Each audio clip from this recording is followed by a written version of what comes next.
the idea for this came out of the fact that I've been working in large agencies for a really long time, and I really felt there's a lot of ways that money is wasted, both from the client side, but also internally in the agency with the way things are done. And I sort of felt like there are smaller brands out there that have smaller budgets. Some brands only have like $20,000, others have up to $100,000, and they're considered by a major agency as a small account, and they don't really get the attention that they deserve. And I feel like when they've got that much to spend, they're not necessarily getting the return on investment, because there's so much that they need to spend to be able to even get to the first step of the process of rolling out an advertising campaign that's going to work for them. So basically, I kind of crossed paths with the Blue Flame social media group as well. And they just have such a wonderful perspective on this issue. And we thought that we would collaborate on bringing this presentation to the New South Wales Small Business Month. That way people can benefit from our insights. And it's a bit of a cheat sheet, really. So how you can use your marketing spend to kind of bring things to market more efficiently. So the format of this presentation is going to be 1/3. I'm just going to give some tips and tricks that I've seen as best practice for brands that really make the most of their marketing budget by the way that they do things in a rigorous and methodical kind of way. So then Desiree is going to speak from her experience, and then the last third, we would like to just have an open kind of discussion, really, and if you want to throw questions into the mix there, then we can certainly give you our insights on your particular issues. So this is a very famous quote made by one of the very first people to start a department store and really undertake advertising as a discipline in earnest to drive people into his stores to buy his products. And he said, "I know half of my advertising budget is wasted. The problem is I don't know which half." So this is such a great place to start, because when we have been working in advertising agencies over the last 20-something years, we've seen a lot of that wastage. And so that's why we sort of thought if we could share those insights with you, that way you'll have a better idea that if you only have half of the budget of a big brand or a big competitor in your category, then you can maybe apply some of these insights and level the playing field. So I mentioned I've got about 20 years in advertising. I've worked here in Sydney, I've worked in New York, I've worked on global accounts that have had clients based out of Europe. I've worked on products in pretty much every stage of the life cycle, from pre-launch to launch to relaunching products that have been on the market for a while, but they're kind of languishing, to adding extra, what we call in healthcare, we add extra indications, so launching those indications for a brand that's already established. I've been the managing director of an advertising agency, so I'm very intimately acquainted with the financial structure of an agency and the financial expectations of the global holding companies that own most of the advertising agencies that you would know. And then Desiree, would you like to speak to your experience? Sure, thanks, Julia. So I have been in marketing for over 25 years. I initially I did my degree in marketing and then became a professional photographer and was picked up by Red Bull and started working in their marketing department right as they hit the market for the first time. And I started with a very unknown platform called Facebook. So I've actually been marketing on Facebook since 2006.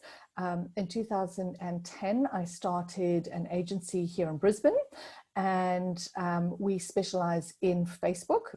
And I'm actually a Facebook specialist. So I'm actually one of the big Facebook team. And I do a lot of marketing with a lot of small clients, but also really big international clients.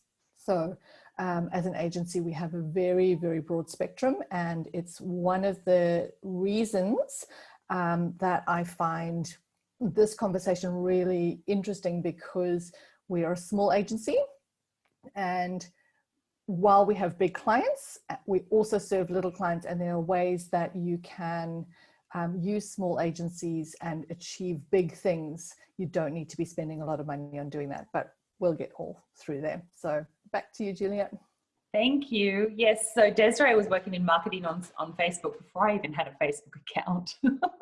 Like most of the people that I know, their Facebook account was sort of established in 2007, that year when a lot of people got on board. So you really have a great perspective on not just how it was in the beginning, but also the trajectory that it's on as it changes and evolves over time, and really an ability to embrace how those changes can be anticipated to be able to best apply to your clients. So one of the things about marketing is, I'm just going through this first aspect, which I'll go through pretty quickly. And if you want the slides, you can absolutely just email me and I'll send them to you. But I just wanted to kind of get into mind, like when you're approaching advertising for your product or your brand, it's really important to know from the very beginning where it is that you hope to arrive at the end of spending all of your money. Like, what is your destination? What is that business goal? Because if you don't have that very clearly in mind, you can pretty much spend a lot of money and you get an incredible amount of wastage by diverting off of that track over time. It's kind of like one of the things they say in cycling or in ice skating is that when you're going around a corner really fast, you want to look where you're going, not at your feet. You really need to keep your eye on what that destination is. And it's the same with a compass. You set a compass and you set a tiny little bit off. In 6 months walking or a year walking, you're going to be in a completely different destination. So that is why the brand plan essentials are so important. And I wanted just to cover off on these for two reasons. One of them is it's where I see the wastage coming from if people haven't done this well. And it's just a way that even the most senior marketers sometimes come to me with brand plans that are not tightly formed and not very specific in terms of what their goals are. And it makes it hard for us on the agency side to actually service, what their objectives are if we don't know what their plan is. So if you've got your stock and you've got your sales goals, you want to make sure that you take the most direct route there. So if you're a small brand, that's even more important. So what is your business objective? Understanding what your sales goals are, where those sales are going to be coming from is a really, really, really important starting point. It's not like I'm just going to launch this product and I'm going to just put it out there and hope that everybody buys it. You need to know exactly who it is that you're going for. So for example, if I'm working on a product in the hair replacement category, then is it for women with androgenic alopecia or is it for men? Like, you really need to understand where those sales are going to be coming from, because while one of them might be the larger market, it might be more crowded. And the other one might be, like a smaller, more niche market that's easier to identify people who are in that market and reach them and influence them. So making that decision is really important at the beginning. Then applying what your strategic objectives are to meet that business goal. So it might be having stock in pharmacies, or it might be reaching doctors to get them to recommend the product, or it might be having a really great platform online where you can educate and transact sales for the product. So what are the strategic objectives that you need to meet in order to be able to meet your business objective? And then, of course, identifying and prioritizing that high potential customer segment. So that is getting a really, like, an even tighter picture of who it is that you're talking to. So it might be women in higher socioeconomic areas, women who might be more inclined to feel that they need to maintain and manage hair loss. Maybe they're in a more corporate role or a more public kind of thing. There might be teachers standing in front of a classroom. So there could be different kinds of segments that you want to drill into. Maybe even potentially it's people who have had chemotherapy and they've lost their hair and they want to be using this product. And that way, once you know that target that you're going after, you can then find them. And that's where, of course, with skills from someone like Desiree, she's very capable at helping to identify that target group online. This is just I'm going to leave this in the slides, but it's basically a way to methodically kind of try and define what your audience is, what your communication objective is for them, understanding what it is that influences them. And then at the end of it, once you've listed them all out, you prioritize them based on the size, the ease of reach, things like that. And then you basically need to figure out what it is you're going to say to them. So the A to B shift is something that is very important in terms of understanding where that target audience is today and how it is you want to get them to thinking and feeling and behaving the way that you want them to be in relation to your product, and understanding that message. Because that's another area where I see big brands be inconsistent with their messaging, wasting a lot of time on development of materials with their agency, having a team of 6 or 10 people running around creating stuff when we don't even really know what it is we need to say to that person that they need to kind of influence them to move along that adoption curve. One of the things as well, where if you're a smaller brand and you want to level the playing field coming to market with those bigger brands that can afford those bigger agencies, is you need to just understand that progression over time of bringing your audience with you and getting them to understand what it is that you offer to that audience. So the WIFM, what's in it for me? So it's very important that people understand the product attributes. What actually is it? And then once they understand that, then you can explain to them what the functional benefits are. And then over time, once you're an established product in a market, or if you're in a very crowded marketplace and everything is parity, and say you're bringing another plastic peg to market and there's a million plastic pegs for sale, then what's different about yours? Then, you know, maybe the emotional benefits might be something that you want to play on, like it's made from recycled plastic out of the ocean that has been harvested and repurposed. And so the emotional benefits are that you're cleaning up the ocean when you buy this plastic peg. So, so that's just some thoughts about where to pitch your messaging that helps to make sure that you are at the right place based on the life cycle of your brand.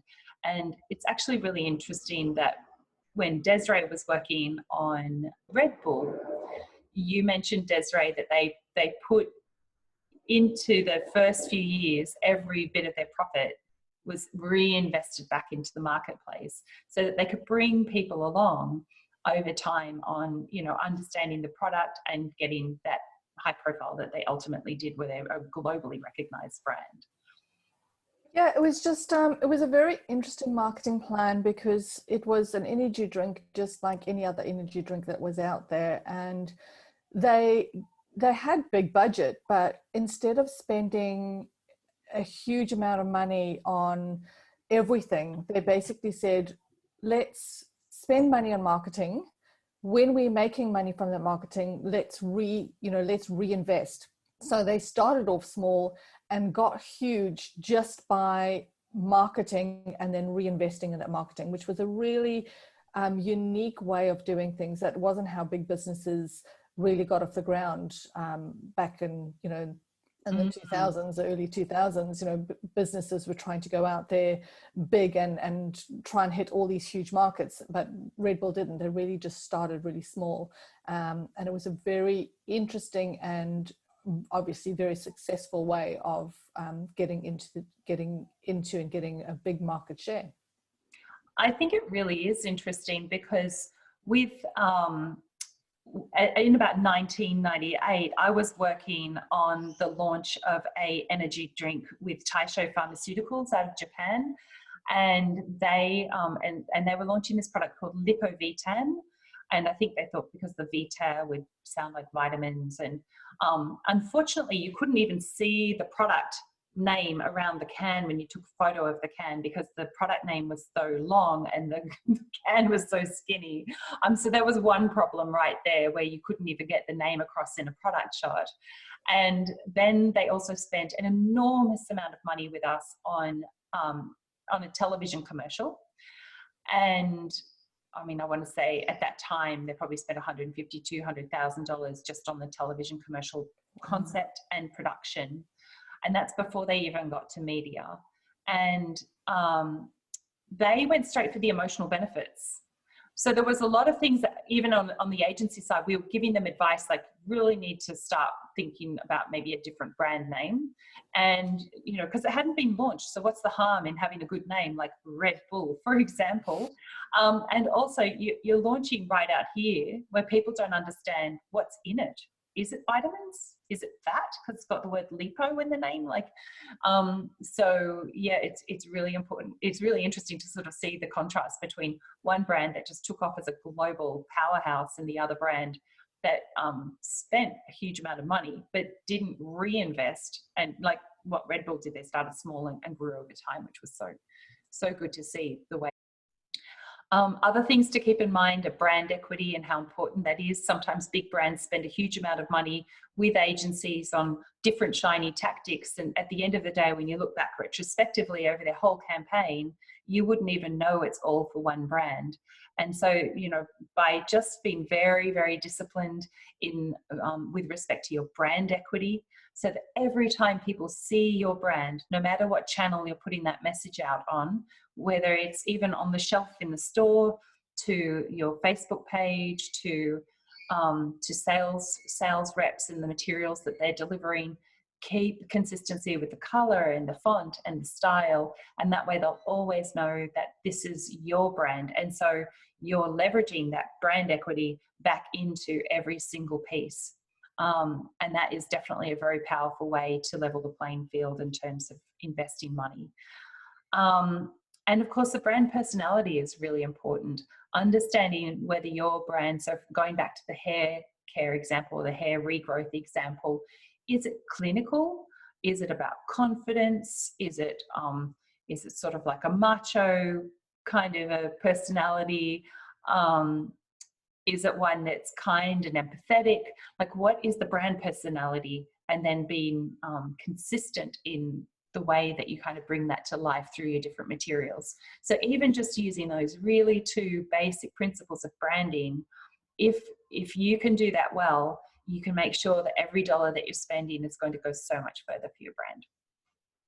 And then what's really important as well is coming up with really good tactics and starting at the beginning of the process, once you've kind of got your business goals and your audience in mind, taking the time to do a really good tactical plan.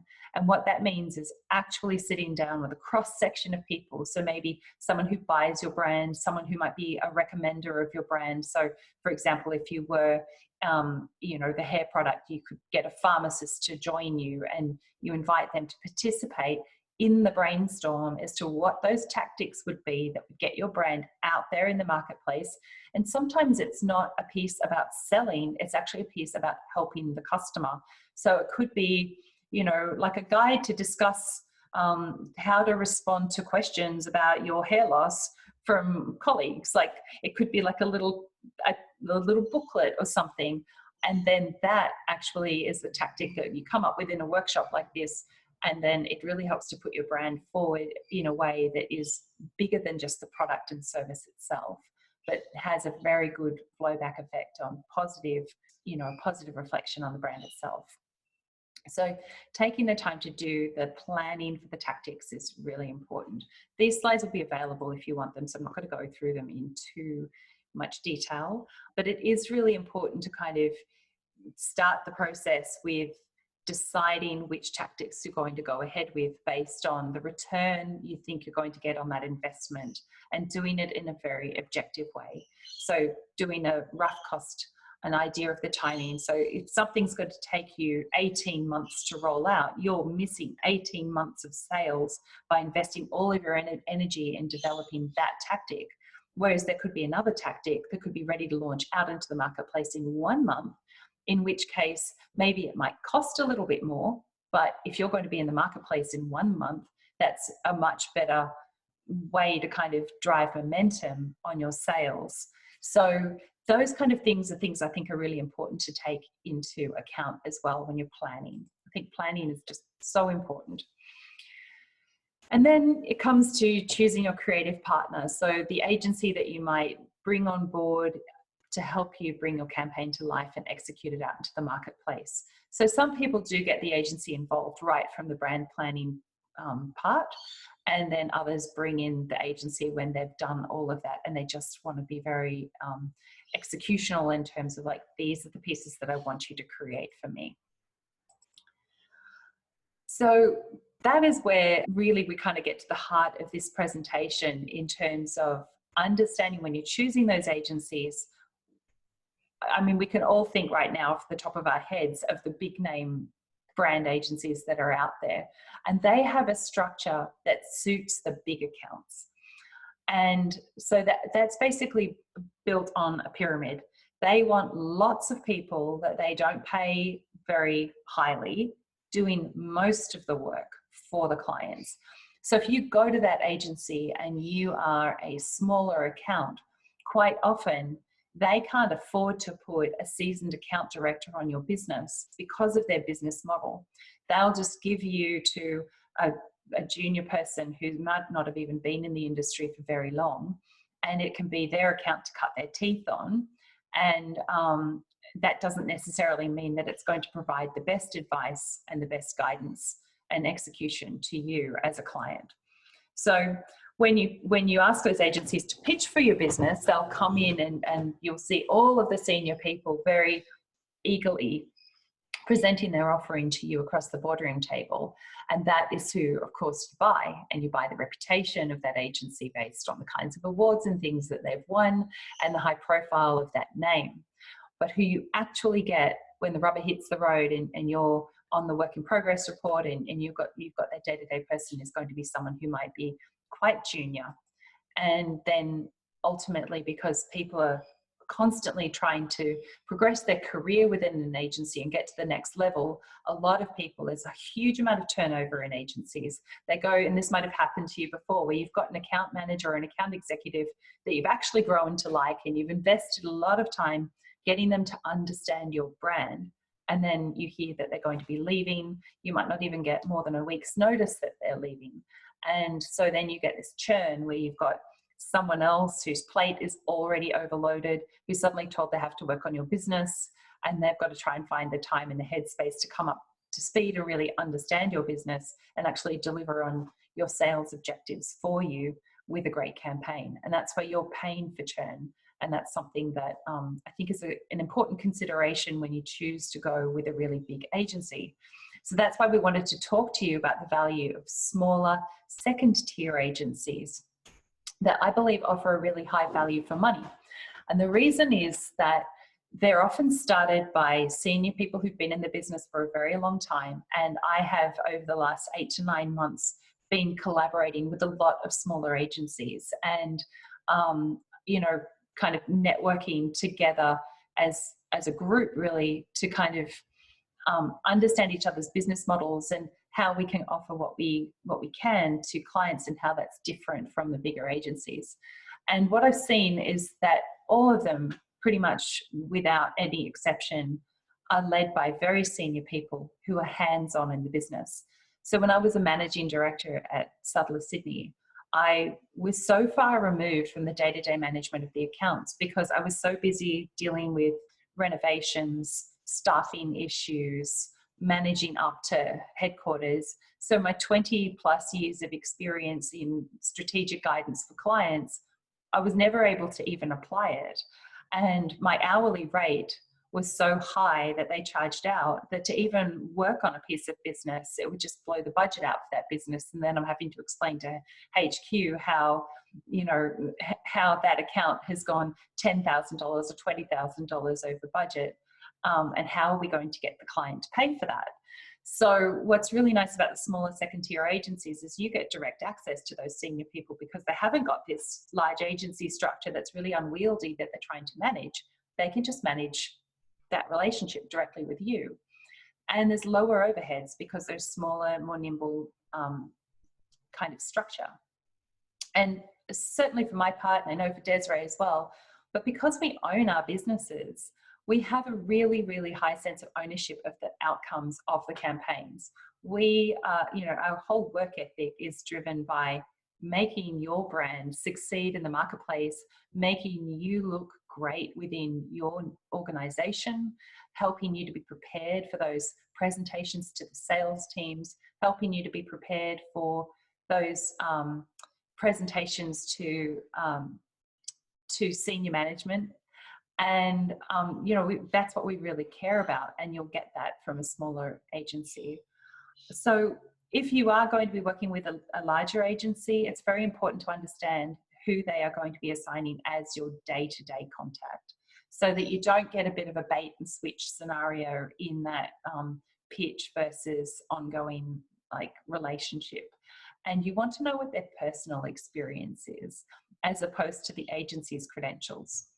Because agencies will come in and say, we've done all of this, but if it's not the person who's working on your brand and who's on the end of the phone with you every time you have a meeting, then they're not going to be able to draw upon any of that expertise to be able to offer that to you. So for example, my agency, Brand Medicine, was only started a few months ago. My agency itself has only got a few accounts that I've worked on so far that I could put in my credentials, but my experience is enormous in the healthcare space. I've worked on so many categories and so many brands at different points in their life cycles. So it's really important to understand that differentiation. So I'm just going to go back in that. I'm going to stop the share actually, and we're going to go to Desiree, who's going to speak to her part of this presentation. Fantastic. Thanks, Julia. For my part of the presentation, what I really wanted to do was I wanted to talk about my experience as an agency owner. And I think by understanding marketing from an agency owner's perspective, it's going to help you in making those decisions on how you approach an agency and what you do with those agencies. So my agency's been going for just over 10 years now, and I've had a lot of opportunity to grow my agency and become a huge agency with the type of marketing credentials I have, my experience, my customer base. There were a lot of opportunities. And the reason that I stayed small was every time a client approached me, they always had the same issues. And it was, they were coming from these big agencies, and the agency either cost a lot. And the reason behind that is, as Julia said, they have these huge overheads. They've got offices in the city, they've got junior and senior accounts, they've got all sorts of things. So there's two ways of doing it. You've got to cover your expenses. So you either charge like a wounded bull, you've got to, you have your few clients, but you really just milk them as much as possible. You charge per hour, and it blows out. You're paying a fortune for it. Or the other way is you don't charge a lot, but all your account managers have 50, 60, even 70 clients that they're trying to manage. And I know agencies that are having, account managers that come with 60 clients that they're trying to manage. You think of your 40-hour week and you're trying to put 60 clients in there, it doesn't add up, and the quality of the work that you're getting is not there. We're also finding that one of the big things that they're coming to us with is they don't understand what the agency is doing. As an agent or as an agency, I start seeing the underhandedness that a lot of agencies do. And Julie and I have spoken about this often. I mean, we get onto this and we'll talk for ages, but when you sign up with an agency that is a specialist agency, so I'm going to use finance as an example. When you sign up with an agency and they specialize in something, they tend to have a lot of the same data coming in from different places. So as if I specialized in finance, I would put my Facebook pixel on all my different clients' websites. That way, any information that's coming through onto their website, I am getting that information and I'm able to utilize that information on your competitors. So basically what that means is you come to me and you've got $100,000 to put on towards, Julia's got her little friend there. So you've got $100,000 that you can put towards advertising. You spend that money, and the data that's coming from there, so people are coming onto your website, they're inquiring, but all the data that's coming from there, the agency is collecting. And then another client comes through, but they've only got $20,000 to spend, but they also need, you know, they're going to churn if you don't provide the type of results that they want. So what do? You're taking the data from the first client, you're using that to help market the second client. And we're seeing that so often as an agency, that it's happening in all these specialized agencies are doing that. And I just couldn't allow myself to go down that road. Setups are incorrect.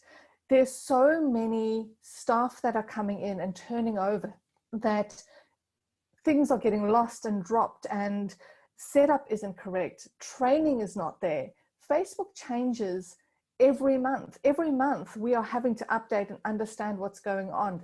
And I mean, you guys may have seen the new Facebook setup that's just rolled out, but that's the front end. The back end is doing just the same. And often you don't find out about those. And these big agencies with 50, 60, 70 staff, they have systems that they're run by, and there's no way of changing those systems. New things are rolling out, and the staff aren't being educated. They aren't testing how it works. Smaller agencies have that ability. You think about marketing over the last 10 years, and you think about the trends and how things have changed. Now think about how things changed this year with COVID. The change in marketing and the way that people consume, the way that they are buying, stores that were no longer were just brick and mortar are now online stores. The whole purchasing concept and marketing idea has absolutely just gone 180 this year just because of COVID. And big agencies often have spent so much money, or clients have spent so much money on big agencies to create a marketing plan that lasts 4 years or 5 years, that when changes like this happen, they can't stop, rethink, and redo. And a smaller agency tends to be more on the mark. We're able to see those changes and make those changes a lot quicker. And because we don't have 4 layers of hierarchy to get through, Julia, we were saying the other day, you try and get a meeting or you try and do training, you've got to get the junior, then the designer, then the head, you've got to get 5 or 6 different people who have a calendar that's ridiculously full and try and get them all into the same room. It might be a week or 2 weeks before, or 6 months. Like if you want to do a full day's worth of training, and then you've got to schedule that external expert to come in, and they might charge. I know at our agency at Sadler, I wanted to bring in digital training. I started there in the end of 2013. And so you've been working as a Facebook specialist since 2006. I came into one of the major healthcare agencies in Australia, and I didn't have a digital department. There had never been any training on digital. The creative director did not even have a smartphone, had never used an app, and didn't have a social media profile. So, they're meant to be working with clients to help them to market into and across these new channels. But the training just wasn't undertaken. And then when I wanted to do it, it was well over $7,000 per day for 2 days worth of training, and then trying to find a time where we could put all of our client, like everyone in the agency could put everything aside and do it. I just felt like there was a lot of variability in kind of the outcome of that training, and it's certainly having a structure like what I do now, it's very nimble. And if I don't have someone on my team who can do something in a very specific niche area, I'm networked with all of these people who are so passionate about those niche areas. I just call them up and we work together on it. We get it done and we get it out there into the marketplace. Yeah. I think one of the big things that I keep coming up is that businesses don't actually understand what they're purchasing when they go to marketing or they go to a big agency. They know they need to go to market. They know that they need to, be on social media, be on print media, be on TV, be on radio, or that's what they think they need to be. And huge agencies have KPIs. So in each department, every department has to achieve XYZ in order to meet their goals and meet their KPIs. Now, when a client walks in and they have somebody in radio, there's somebody in digital and somebody in print, all telling them they have to do this, they're being told to do that not because it's what's best for the client. They're being told to do that because it's what's best for that agency and that department to reach its KPIs. Yes. And I think one of the things that I keep trying to tell people is understand what it is you really need and want to do before you go to an agency.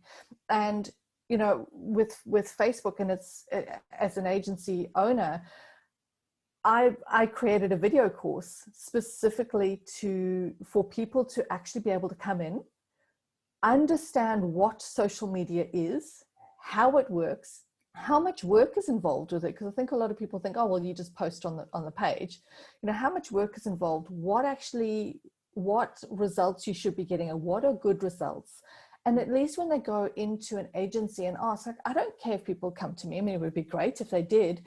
What I care about is that when they do go to an agency and they say, I would like to do this, that they actually know what they're asking for and they actually understand the type of results that are coming back, because agencies will also inflate a lot of what they say. So in social media, I don't know how you guys all are with social media, but you have impressions and reach. And impressions is the number of times your ad or your post has gone out into Facebook, but reach is by the number of people that have actually seen it. So agencies will always go out and tell you how many impressions you got. You got, 50,000, 100,000 impressions. That sounds pretty impressive. But when you see that it actually only went out to 1,000 people and those 1,000 people saw it 30 times, it's suddenly not as impressive. So it's understanding what results are. So when you're going to an agency, being able to talk to the people who are going to tell you what's right, what's really happening, and also for you to educate yourself to know what it is that you're asking an agency to do. I think that's really important. Almost having the ability to cross-examine the agency on what they're proposing to. And Desiree, if I might just kind of bounce back to those slides that I showed before about the tactical planning process, and making sure that every idea that you come up with that you want to bring to life and take to market to promote your product, making sure that every single one of those matches back to one of your strategic objectives, that it's going to deliver on one of those strategic objectives. So if your objective is to get into pharmacy, then it's something to get, this piece, is it going to get pharmacists to buy your product and have it in stock? Is it going to get pharmacists to recommend your product? Or is it just like something that they're never going to see or use or resonate with, but it seems like a good idea at the time? And that's, I think, the difference. What Desiree was saying is sometimes these agencies, and I know for myself, like I had to report up to WPP every month how much money we were going to make, like what was our profit for that month. And so there's people on the team scrambling to sell things to clients and to bill those hours that month to meet that financial objective.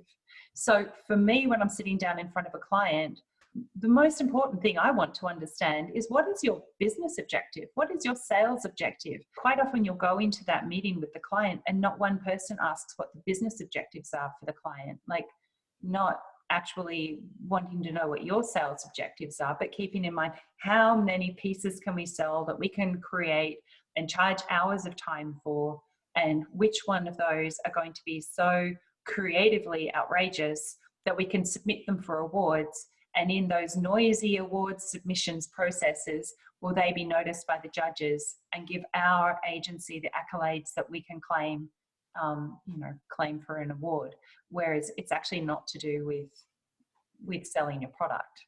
100%. When I first, before I started the agency, when I was here in Australia working, I was actually pulled into an agency specifically because they had an award that they wanted to go for, and I had the expertise in that area, and we were looking for a client to get the award, so we could get the award. It wasn't a case of, oh, this client has come through and this is going to be a really great campaign, and oh gee, it's that good, maybe we should put in for award. It was the other way around. It was agency first. How are we going to benefit the agency? And we will tell the client that this is what they need, because without having print and radio and digital, TV and digital and all those things, we couldn't have submitted for the award.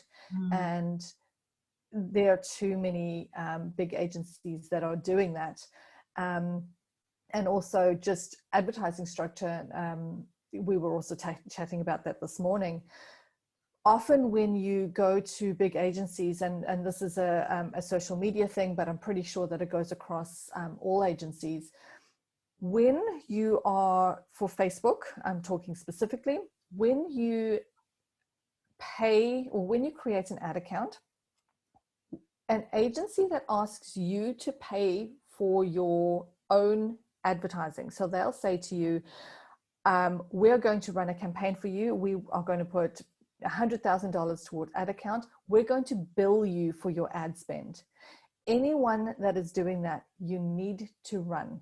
You should be paying for your Facebook's ad spend directly from you. Because if you're not doing that, what's actually happening is you're paying an agency, and this is for, I know this is for Google AdWords and all of those, because the agency will take a percentage. So they take their fee. Then if you're putting $1,500 down a month for ads, they will take maybe $500, $800 out of that, as well as their fee. So you are not actually only paying their fee, they're also paying a percentage of the ad spend. So what that means is, if a campaign is doing well or not very well, I'm still going to go to you and tell you to please increase your ad spend. You need to increase your ad spend, because I'm going to get more profit out of that. You need to go to an agency that's going to bill you a fee and say, this is what your fee is. And if you spend $500 a month or $50,000 a month, it's going to be the same fee. You shouldn't be with an agency that is taking commission on your ad spend, because then you cannot believe anything that they tell you about how your campaigns are going. Yeah, they're motivated for you to spend more on advertising. And actually, just this morning, I shared an article with Desiree that I found a gentleman who's basically moved from being in a role similar to hers to now auditing agencies, because he felt like it was just an absolute rot, that he was finding that they were taking so much of the money that well-meaning clients thought was being invested in getting their product in front of customers, where it wasn't, because of this whole murkiness. And like, clients are busy. All of you who work in product management and marketing, you're wearing so many hats. It's really hard to stay on top of everything. And it's very easy just to go, I've just got to trust that they're doing the right thing. But that's where I think something like what Desiree's course is helping you to arm yourself with the right kinds of questions, so that you can go in there and you can be the client who's almost too difficult to get past. So they give up on you, and they work with you more transparently, because you're demanding that, and they'll just go to the clients who they can get things past, and continue to kind of drive the revenue from those clients, as opposed to you. You don't want to be their chump. Yeah. So I think self-education when you go into any agency is a huge thing, and you're just going to get a lot more transparency from smaller agencies. Smaller agencies too. One of the things that I really like about going to small agencies that specialize in something instead of being the jack of all trades is, we're a good example. We specialize in Facebook. I'm going to run ads for you, but if your landing page is awful, or your website, there's an issue with your website, I can come to you and say, look, your website developer is doing an awful job. I don't think you should be doing this. Here are some recommendations for other websites that you're doing. Because it's not my business. I'm not creating websites. I'm not making any money from those recommendations. I'm more believable. As soon as I have a department that runs Google AdWords and SEO and designs websites and does all those, if I go to a client and I say, look, your SEO guy is doing an awful job and you need to run, Google AdWords, and you also, maybe redesign your website, I'll do all of that for you. Are you going to believe me? And unfortunately, most clients do, because they go to an agency thinking, well, this agency knows everything, they do everything. But specialized agencies and smaller agencies, because they are outsourcing and because they are working with other agencies that specialize, it becomes a really transparent and honest way of doing business. Because I'm not going to recommend someone who I don't believe in or is doing a bad job or fleecing a client, because if the client finds out, it's going to reflect on me. So, as an agency owner, we vet the other businesses that we work with, and that way you're going to get a much better value and more trust by going to a smaller agency that is working with other agencies and other specialist agencies. Yeah, I'd just like to share one thing as well about the way an agency is structured. There's actually two things in terms of their financial dynamics, which I think is really good to understand as a client. One of them is that for every salaried employee that they bring into their team, is that they have to charge that person out at an hourly rate. That the business model is generally based on a markup of 2.56 times the amount that they pay for that person. So, so if they're paying that person, I'm going to do maths in my head, so excuse me if this ends up badly, but like if they're paying that person $10 an hour, they're going to charge you $26 an hour for them. Or if they're paying that person $100 an hour, that person's going to be $260 to you, basically. And so that means that when you are investing your really precious marketing spend, you're paying for that person, but then you're paying so much in overheads for that person. And a smaller agency doesn't have those overheads. So for example, when I'm billed out through an agency, I am so much more expensive than when I'm just using my own tiny agency structure. I'm able to charge myself just so that I earn a salary, just the same salary that I earned before, except that now the clients get me almost at cost. And the same way that I pass through those external partners at cost as well, without markups, because I don't need to. I'm not built on a model like the whole capitalistic model of unfettered growth over time, which the agency model is. Like, I would get global people come down and say, you have to make 20% increase in the business size next year than you do this year. And that comes to the second point as well about how agencies make money. So they charge that person out that they've hired at a markup of 2.56 on what they pay that person for salary. And then they get that person to work 38, 40-hour weeks, whatever they calculate that on. However, they actually get that person to get into the office at 8 a.m. or earlier, and they try to get them to stay past 6 p.m. and they try to get them to work on weekends. And so over time, that person is working more than a full-time job. So that very first hour that person works above and beyond the 40 hours that's been calculated to give the agency a business model where they're making profit, that very first hour of overtime that they do is 100% profit to the agency. So you're paying not actually for that person who's doing the work for you, but your money is going directly into the profit of the agency. And that person is getting more and more tired and burned out and less motivated to work on your business. So it kind of has a blowback effect on the quality of the work that the client is getting 2 times. And this was happening so much so that when I worked with Pfizer in New York, they actually implemented in their contracts with the agencies that they could come in and they could audit the individual people who were working on their business to make sure that those people weren't working more than 1,800 hours a year. And if those people, and that's across any business that that person was working on, even if they were only 25% on Pfizer business, all of the other businesses that they worked on were taken into account in that audit. If they were found to have been working 2,500 hours a week because of the extreme overtime that they were being forced to do, Pfizer would ask the agency to pay back anything that they had paid for that person until that person had only been paid as a total of 1,800 hours a year. So there were pretty severe consequences because they saw that there was a burnout effect that was impacting the quality of the work that they were getting. And that was their way that I thought was actually really smart. And I loved it. Being on the agency side, I'm like, oh, thank goodness I've got a client who cares about my mental well-being. Yeah. But, you know, also as an agency owner, and because we specialize in what we do, one of the hardest things about growing our agency, and which was a huge factor in going, you know what, I'm not going down that road, was finding staff that were qualified and being able to continue to train them. And what we were finding was the quality of staff that we were getting in just wasn't the quality that we wanted to be able to offer our clients. So it made me start questioning the quality of staff in these big agencies, and especially when that turnover is huge. You know, every time somebody new came into the agency and started working with us, we had to do these huge training sessions and get them up to date with what was going on. And I just think, how do big agencies do this?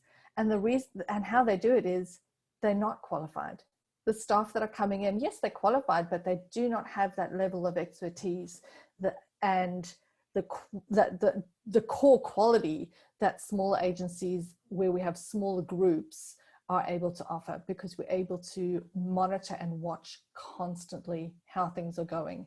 You know, maybe I'm the worst boss in the world, but I'm involved with every single one of our clients. I know exactly what's going on, and I'm working with them, and they have direct contact with me as well as my staff. But, you know, when you start getting to these bigger agencies, you don't get to talk to the business owner or the agency owner, the person who's you know, most in charge or has the most knowledge. You just don't get that. Is that so many people don't realize what's going on. You know, they go into these big agencies, and because it's a big agency and a big name agency, they take their word for it, as you say.